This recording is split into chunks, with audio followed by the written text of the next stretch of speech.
Βρισκόμαστε στον πίνακα ελέγχου, όπου θα δούμε πώς δημιουργούμε φίλτρα αναζήτησης. Πηγαίνουμε στην ενότητα κατάλογο, πατάμε φίλτρα.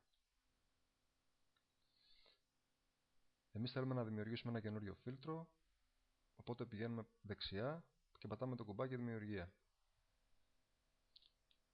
Το όνομα της ομάδας φίλτρων θα το ονομάσουμε χρώμα.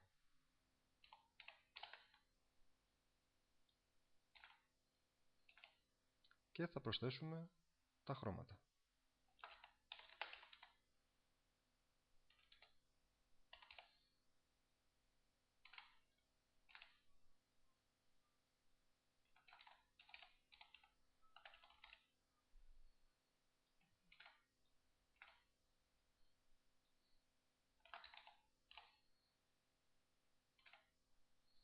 Βάζουμε αυτά τα τρία χρώματα και κάνουμε αποθήκευση.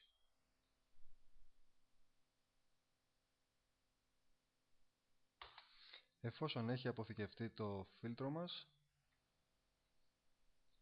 το χρώμα, πηγαίνουμε στα προϊόντα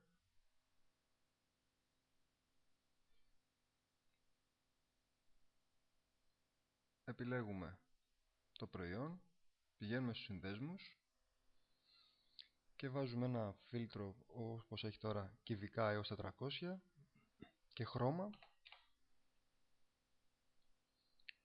είτε χρυσό, χρώμα πλαισίου,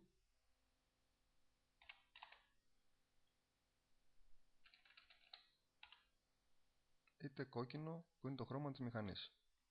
Κάνουμε αποθήκευση δεξιά επάνω. Ύστερα πηγαίνουμε στο κατάστημά μας, κάνουμε ανανέωση και στην κατηγορία που βάλαμε τα φίλτρα, συγκεκριμένη κατηγορία Trial,